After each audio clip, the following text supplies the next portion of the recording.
Okay, there we go. So I am super excited about this call. Guys, we have Calie and Whitney on this call. So, okay, wait, I got waiting room. Hold on, I hid my waiting room. Let me find it really quick. So Calie is a client where she's going to share her story, and Whit is her coach. And so we're going to kind of hear from both of them. She has a very unique story, but I do think it will apply to everyone here because it has a lot to do with stress and pushing your body really hard and what that can do to us. So while she's talking, if you're thinking like, oh, well, I didn't go to the extremes that she did, so, it couldn't possibly be the same thing that might be happening to me or did before you joined our program, just know that like her body was under a lot of stress. She's going to go into those details. And your stress could be something totally different. Hers was physical. Yours could be mental. It could be, a whole host of things. But I want you to just hear, how she recovered from what she was going through and how she feels now. So I got to pull up my outline. Okay. Calie, I'm going to kick it over to you. Why don't you kind of tell us, I love your story about kind of what you were doing. Like, why don't you just kick it off? You've probably told this a billion times, so you know how to get it started. And then So once you get to the point where you joined us, we'll have kind of you and Whit tag team. perfect. Super excited to be here. I'm sure everyone's felt the effects of working with Lindsay and their coaches, but just a quick background on my story. I have been a runner for the past 6 or 7 years, and I got into it kind of just because like I got caught from like the cross country team, and everyone was like, you run weird, that you look like you have a stick up your whatever when you run. And so it was kind of like a way to prove people wrong that I could run. And so I really, really started getting into it about 6 years ago and started getting really like proficient and started running like elite level marathons, qualified for the Boston Marathon. And I wanted to be one of the first women to ever qualify for the Boston Marathon in all 50 states because there's been no girls. I'm like, let's put girls on the map. We couldn't make president of the United States yet, so let's get our win where we can. And so I really started doubling down on running, but here's the problem. So I was getting a lot of social feedback on just like how I was looking. And I bought into this idea that if I was lean and if I was super light, then I would be able to run faster and faster. And so about 2 years ago, I hired like these Olympic level marathon coaches and had like quadrupled my workload. Like I was running like 200 miles a month when on average I was doing like maybe 60 to 70 because I just wanted to get faster. And all the while I was severely under fueling. Probably to the point where it was like a sleeve of saltines a day. Like it was nothing, but I thought that I was unique and that I could get away with that and that it was making me run faster. And so about a year ago, I crashed. I didn't understand what was going on. I thought it was because I was eating too much and getting heavier. And so I cut back even more and up my training even more. And then about of December of last year, I went on just like a normal hike. I love hiking. I love the outdoors and I'm pretty fast at it. And I went with my wife and I basically passed out. I just like blacked out on the trail and knew that something wasn't going on. I had no idea. I didn't think that it could be anything. I just really thought that I wasn't like strong enough or that I didn't have like the stamina to run. And so my wife has worked with trainer Lindsay and was like, hey, your stories aren't the same, but she kind of had a similar issue where her body crashed. You should reach out to her. And Lindsay, please do not hate me for saying this. I've heard your story before. And I was like, I'm not Lindsay. Like I just thought that I was like a unique, like this is something totally different. And like, I just need to work harder. But I was literally had no other way to combat. And so that's why I reached out to Lindsay and she put me with Whitney. I don't know if you want to go from there, but basically I had destroyed my body just by I have some questions for more details here. So illustrate what that means to try to qualify for Boston in every single state. Like how often were you running marathons? How much were you running? That kind of thing. So I was running a marathon a month. My goal was to do it in 3.5 years. So that's a marathon a month for 3.5 years straight. And so you have to run it at a very specific time, which is really fast. So it's 3 hours and 30 minutes back when I was in that age group. And it was just traveling. There was no recovery. So I would race and then I would get back to training because I'd want to get faster so that I could sustain the pace that I was trying. But it was like a marathon a month, which is, just to put in perspective, professional marathoners run maybe a race twice a year and they go all out and then they have a rest season, which again, I thought that they all were just weak and weird. I'm like, well, that stinks for you that you can only do 2 races, but it was like a race a month, traveling all around the country. Yeah. And then those elite level running coaches, what did they have you start doing? So it was really, everything was just about intensity. So I didn't have any type of coaching beforehand and kind of just did whatever I wanted, which looking back, that was probably the smart way because it made me listen to my body more. But these coaches were used to working with athletes who've put in miles, who have the years behind them. And so what I would do is just a ton of like high heart rate, high pace workouts, which works for some athletes, but they have a rest season. With me, I didn't have any. There was no breaks. And so I would have long runs on the weekends that lasted like 25 to 27 miles. Wow. And they were all at like a certain pace. And so, and again, like they're professional. They knew what they were doing. I don't think that they understood what I was trying to accomplish. Mm-hmm. And so they were just like, go run hard as long as you can, as fast as you can for all of your runs. So they didn't try to, I was going to say, did they try to coach you to have more recovery, or were they like, no, if you're good, then just go? Oh, no, in fact, one of my coaches, so everyone in the running community, they have like a day off. They call it their rest day. And he's like, you don't need it. He's like, you're young enough. You can run 7 days a week. He's like, it'll only hurt you if you take a rest day. Like mentally, you just need to be running every single day. And so again, that's an extreme version. I think most people actually do take recovery days, but there was no stretching, nothing. It was all just go ham. Yeah. So paint a picture, like what did that feel like when your body shut down? Like I've heard you kind of describe that before and give some detail about what happened. So I had no energy. I would, and this is probably sounds like way extreme, but there would be days where just the thought of like taking a shower was like took up all of my energy, which like that, I'm not normally like that. I'm a really high energy person. I would go for what's called like easy runs. So they're just basically like a slower pace, like at a lower heart rate. And I would feel trashed. I would feel like I had just run like an entire marathon, just doing like a 4 mile out and back. And another thing that when I say my body crashed, not just the physical, but just the mental, my anxiety went through the roof, like out of nowhere. I was having like 4 panic attacks a week. So I don't know if anyone's ever had, they're awful. And to have 4 a week, I mean, that's exhausting. And so I really couldn't do anything. I had to like shelter because there was nothing that I could do.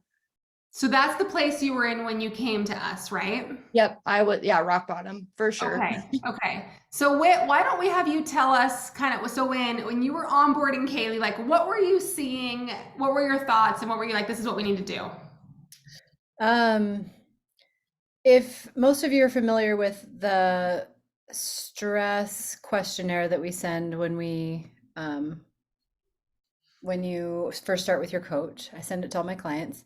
I think if I remember right, her score on that was over 100, 115 maybe. Ooh. What does that mean? What's good score? What's a bad, what's a not bad? What's a high score? A high score is really over 50, and it depends on the areas. This is a total score and it's a self-assessment. So, it kind of it's the best we have in terms of like you coming to us saying, this is how I'm feeling.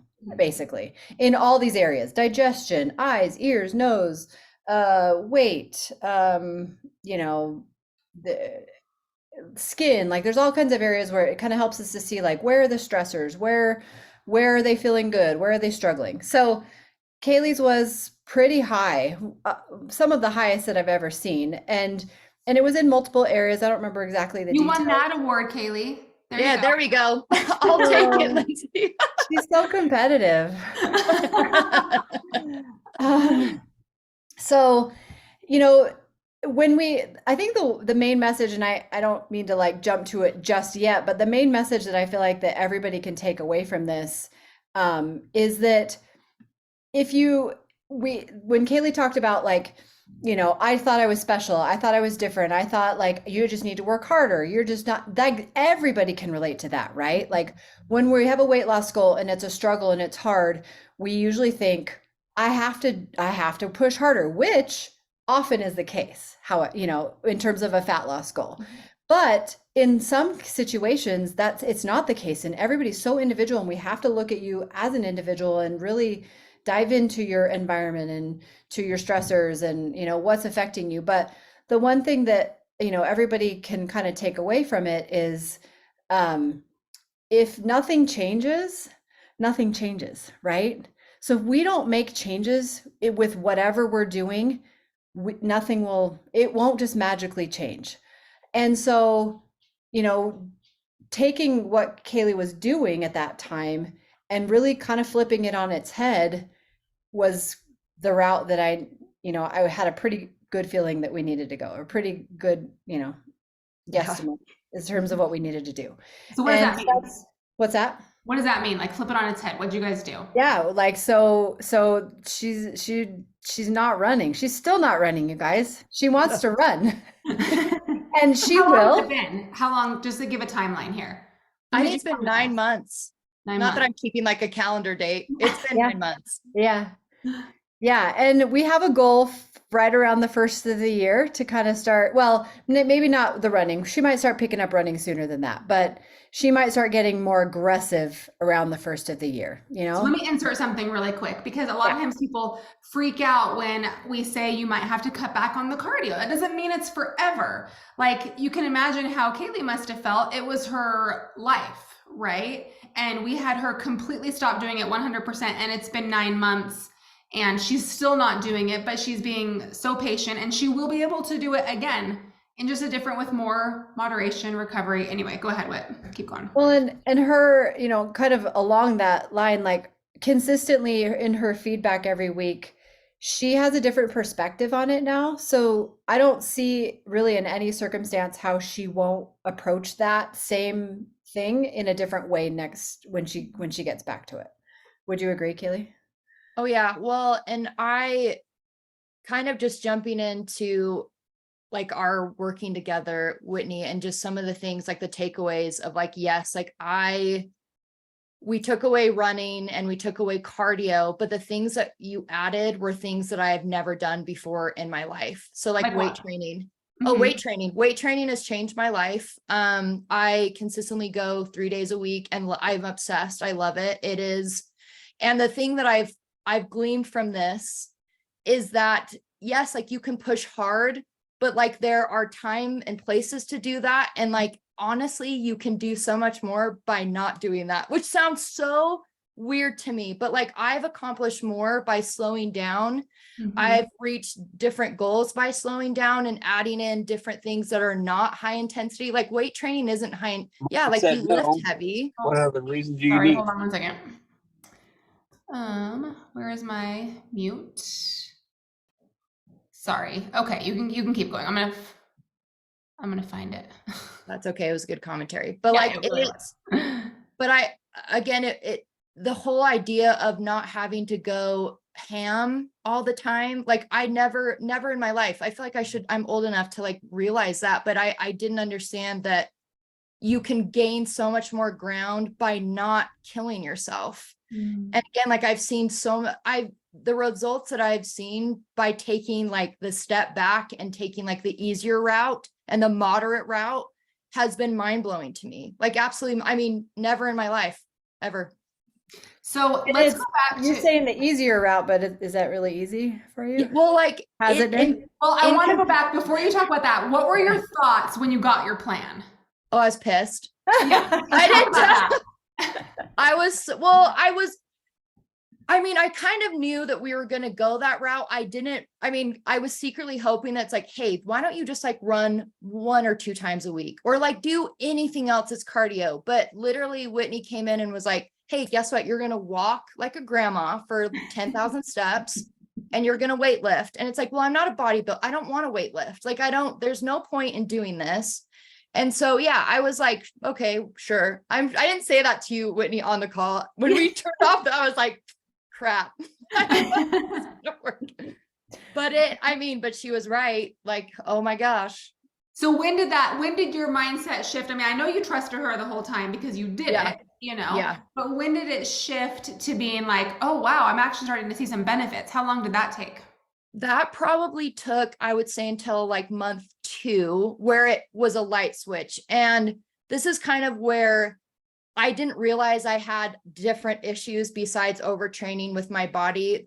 What I learned within the first couple of months was moderation. And that includes not just exercise, but my relationship with how I eat and how I fuel my body was completely flipped on its head and like literally life-changing. I didn't understand macronutrients. I didn't understand the role of protein. I didn't understand that I could go out to eat and enjoy it and like actually have treats and have things that I like and still be able to feel great and look the way I wanted. Like it just was that wasn't ever in the cards for me. I didn't think that was a reality. And so I cared more about waking up, deciding how do I feel versus how do I look?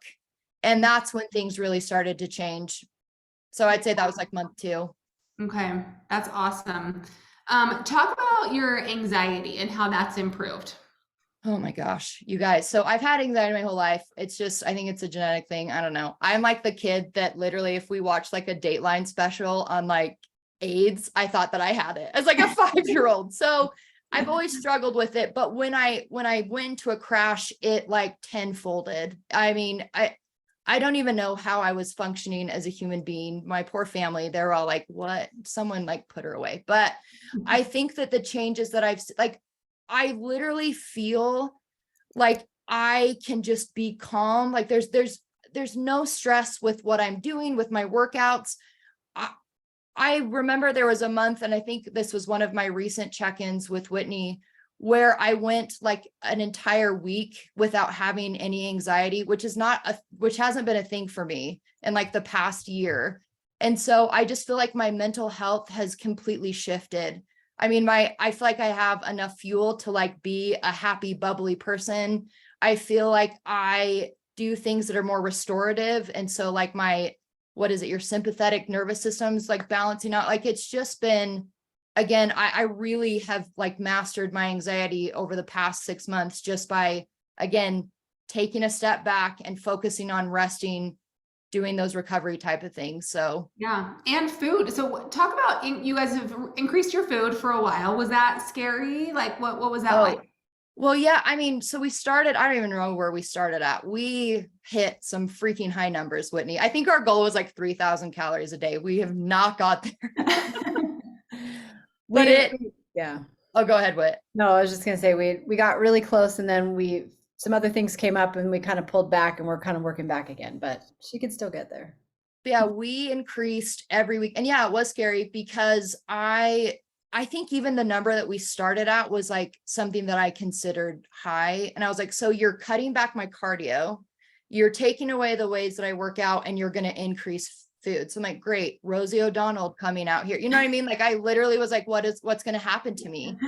And what was crazy is my like measurement, not that this matters, but like you measure your measurements and your metrics, and they would either go down or stay the same, like nothing increased.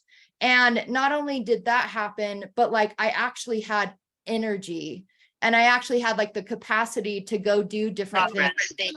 So it was just fuel. Fuel literally just, I mean, it just changed everything. Sorry, one sec. Okay, there we go. Yeah, that's amazing. Talk about Calie, just kind of how she was through this, coachable wise, how she communicated, just kind of what it was like coaching her.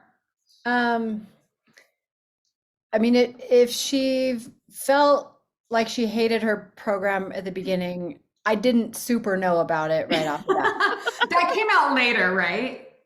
I mean, the thing is with Kaylee, like, as far as like feedback goes, I get, I feel like I know every week exactly where her head's at, where her performance was at, how she feels. Like she takes the time to communicate all of that. And it just helps so much because, she would communicate the challenges, but then she communicates the successes and the good stuff too. And I feel like every week it was like Christmas when I open up her check-in to see like, oh, what kind of a week did she have? Because like she just gave me so much to like kind of work with and to understand.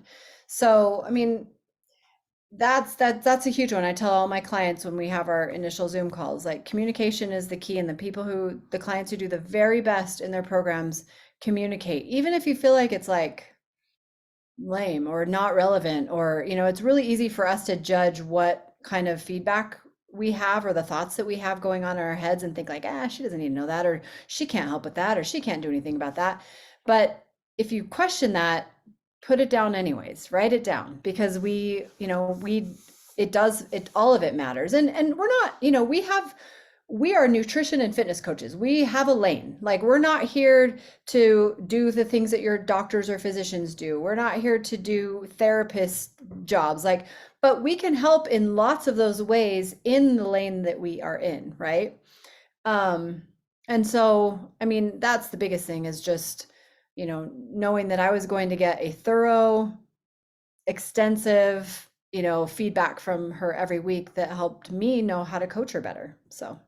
Well, and can I just add with that which I love the weekly check-ins, because I know there's a success section. So throughout the week, I actively look for, because some weeks they're just blah, but if you are actively looking for a success, you'll find it. And so that's something that's been really helpful, is I know that on Wednesdays, I got to give Whitney something. So you better like look around and see what's successful going on in your week. So that's been, I love the check-ins. I think they're great.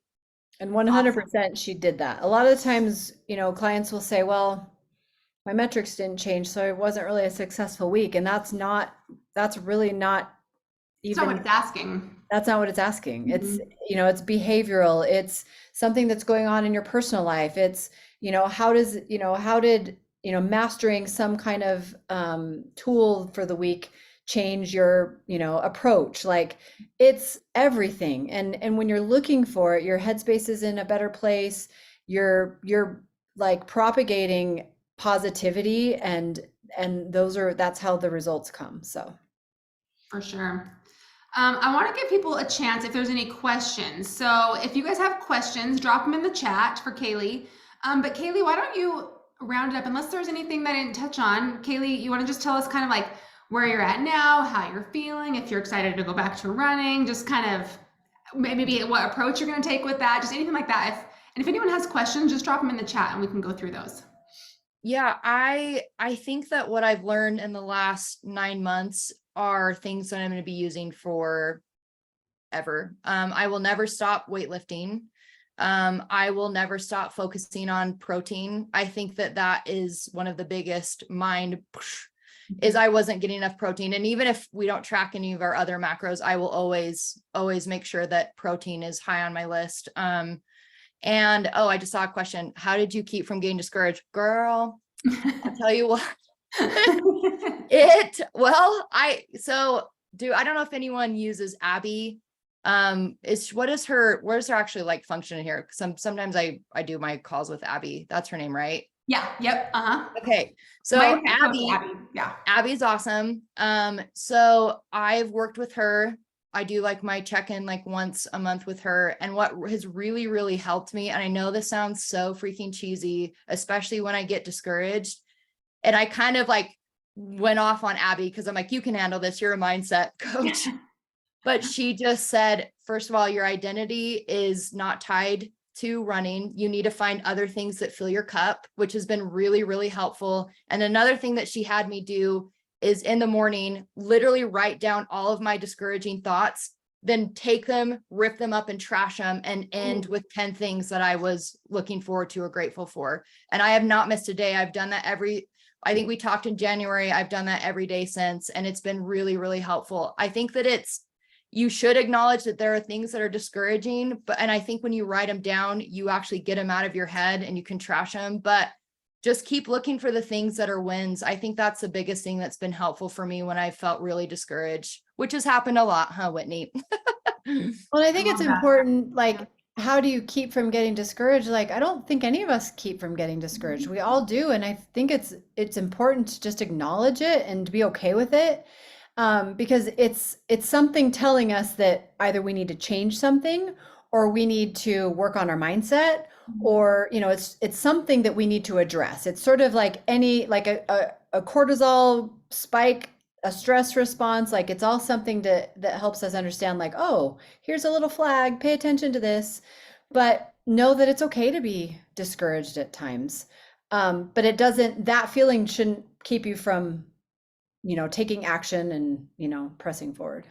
And one other thing that you mentioned really quick, Calie, she said, my monthly check-in with Abby. I can tell that means she takes those seriously. Like, so many of our elite clients don't even use those calls. And you guys, they're free to you. They're included in your program. To meet with a life coach is crazy expensive. And so to have one call a month that is included in your program, like, you should use it. It'll make a huge difference. So that's awesome. Oh, it's been way helpful. I think one of the questions was comparison ever an issue for you? And if so, how did you overcome it? Comparison is always an issue. I have friends who are still out running marathons. I just went and crewed somebody who did an ultra, and I had to sit on the sidelines and go, great, like, I'm going to hand you water. I think the biggest thing that I've struggled with is comparing myself to my past self, my younger self that could do a lot more than I can do now. And the biggest piece of advice that I got from Abby, I'm telling you, she's awesome, is you have to stick with the present moment. What are things that you're grateful for now? Comparison's the thief of joy. You don't know what these other people who have the bodies you want, you don't know what they're going through, and you don't know what it's taking to get that. Just focus on what you have now and be present. And that has been really helpful. And I suffer from comparison a lot. It just comes, but if you can be present, be grateful for what you have now, I think has just been really, really, really helpful. That's what this whole gratitude journal that I do in the morning is, just to be present. So. Yeah, I love it. Stacy, really quick. So the monthly mindset calls, there is info on that in one of the first emails that you got when you signed up. It was the same email that had it had the times for these calls, and it has Abby's link, and it has how basically you guys just go to her link and you just sign up for a spot every single month. We don't really monitor, like, if you want it the beginning of the month, the end of the month, whatever you want to do, you can just choose your spot. I mean, if you're getting on like every week, she'll probably notice and be like, I think you just get one a month, but we don't like keep super close tabs on it. But if you can't find that email, shoot me email support and just say, hey, can you resend me that email that has Abby's information on it? And we'll get that to you. Okay, thank you. Yeah, you're welcome. Any other questions for Calie, you guys? So good, right? One thought, I mean, Calie, do you have any tips on like just managing anxiety, just kind of in general? Oh boy, howdy do I. This could be like a whole lesson. I have really been getting into meditation and breath work. I know that sounds so woo-woo, and it's not, I promise. But there are a lot of things that you can do, even if it's like 10 minutes when if you feel like you have anxiety or things rising up, if you literally just sit and kind of allow it to come and just breathe through it. I think the worst thing that I ever did was to try and get rid of that feeling as soon as I could. But when I allowed it to kind of take space and then just breathe through it, it dissipates so fast. And I think just doing the things that you're supposed to be doing, getting enough sleep. I know these are all just like the checklist answers, but making sure that I sleep well has had a huge impact. And then making sure that I'm taking care of myself physically has had a huge impact with anxiety. But really just take time for yourself, even if it's 10 minutes, and just breathe, just relax, just affirm that today is going to be an okay day and that the anxiety will pass. I love that. So I don't think we've got any more questions, but thank you so much, Calie and Whit. We've got lots of love for you happening over here in the chat. So really appreciate you opening up and sharing your personal story. Yeah, I think it's been really good for everybody to hear. I mean, even though your journey is different than other people's, I mean, everyone's journey is different, right? But your journey is pretty different, but I think there's still so many parallels that, you know, even just your typical mom who's trying to lose 20 pounds, like that person can pull so much from your story, even if they're not an elite marathon runner, their bodies didn't shut down. Like there's so many parallels. So anyway, yeah, thank you so much. It was Thank you so for having awesome. me. This has been great. I know everyone echoes the same sentiment, but Yeah.